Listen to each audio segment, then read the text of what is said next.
Talk about worst experience. Now, shout out to Seth's Films Reviews. I came across his video of him talking about his worst movie theater experience, so I thought I'd hop on and tell you mine. I watch a lot of movies every single month, and it was year 2022 when the movie DC League of Super Pets released. And you know that it's going to be a movie that's targeted at kids, so I already kind of knew what was going into, but I didn't think it was going to go like this. Right when the movie starts, consistently someone in the beginning is kicking the back of my seat. And in my head, I'm thinking, okay, who's this? And I turn around and it's a kid. And I'm like, okay, it's a kid.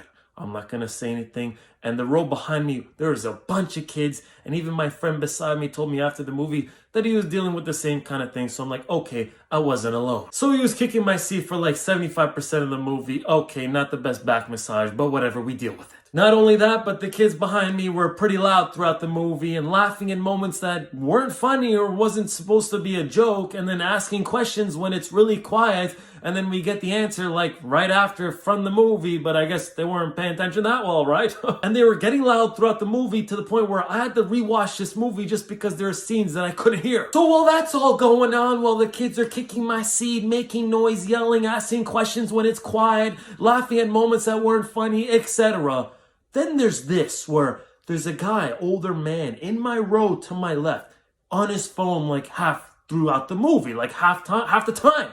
And it's like you could see the screen through your peripheral vision. I'm like, okay, whatever. Maybe he had a really busy day. Couldn't go on his phone until now during the movie.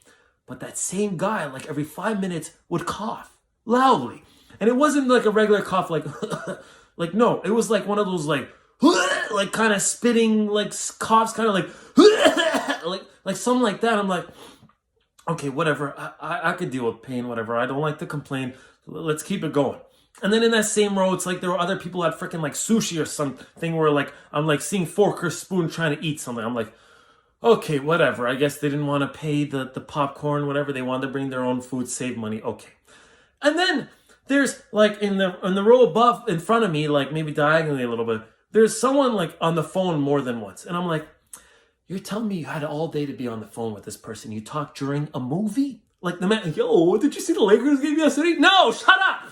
So anyways, and then, I swear, further down in the front, I could hear like the saran wrap, or what's that, the silver plastic, the whatever that people wrap their chicken with.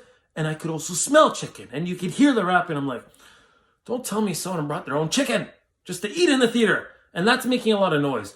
So you got kids yelling the whole time. You got someone on their phone playing on it. Then you got someone else on the phone. Then you got people beside me eating with like freaking food and spork. You could hear people cooking chicken in the front. And this happened in the whole movie. And yeah, it was one of those days where I was meant to experience my worst ever movie theater experience. And it happened to be that movie. But not saying my experience was the worst. I've seen footage of fireworks going off in theaters, fights breaking out. Who knew watching a movie would be painful? Since then, I haven't had a movie theater experience like that. I mean, I guess second place for me would be Oppenheimer. If you want to know how that one went, yeah, it wasn't good.